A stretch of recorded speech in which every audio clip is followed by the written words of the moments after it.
अगदी जलद व अचूक बातम्यांसाठी पाहत रहा महामीडिया 24 सदैव तत्पर। शिरोळ तालुक्यातील नांदणी येथील महादेवी उर्फ माधुरी हत्तीनीच्या पुनरागमनाचा मार्ग मोकळा झालाय। तब्बल वर्षभरानंतर तिच्या परतीच्या हालचालींना वेग आलाय।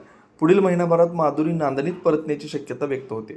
गुजरातमधील वनतारा संस्थेचं पथक सोमवारी नांदणीत दाखल झालं। पथकानं माधुरीसाठी उभारण्यात येत असलेल्या पुनर्वसन केंद्राची पाहणी केली। यावेळी नांदणी मठातील काही पदाधिकारी उपस्थित होते। माधुरीच्या पुनर्वसनासह सुरक्षित पुनरागमनाबाबत महत्त्वपूर्ण चर्चा झाली। महाराष्ट्र शासन, नांदणी मठ आणि वनतारा यांच्या सकारात्मक घडामोडी सुरू आहेत, त्यामुळे माधुरीच्या परतीच्या आशा आणखी बळावल्यात। माधुरी हत्तीनीला 28 जुलै 2025 रोजी वनतारा इथं नेण्यात आलं होतं।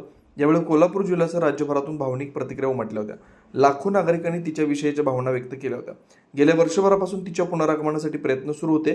आता या प्रयत्नांना यश येण्याची चिन्ह दिसतात।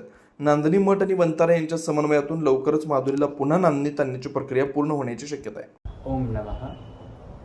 आपल्या सर्वच जनतेच्या, जनसामान्यांच्या भावना आणि अस्मितेचा विषय जो नांदणीतील माधुरी हत्ती, या माधुरी हत्तीनीला पुन्हा मठाकडे आणण्याचे अनेक प्रयत्न चालू आहेत आणि या प्रयत्नामध्ये महाराष्ट्र शासन, वनतारा आणि नांदणी मठ यांच्या माध्यमातून अनेक सुंदर असे पाऊल उचलले जाणार आहेत आणि या पावलांच्या माध्यमातून HPCच्या कडे अर्ज करून ही माधुरी हत्ती पुन्हा मठाकडे लवकरात लवकर येण्याचे मार्ग खुले होत आहेत आणि या मार्गाच्या माध्यमातून संभावना आहे की लवकरात लवकर माधुरी हत्ती पुन्हा मठाकडे येईल।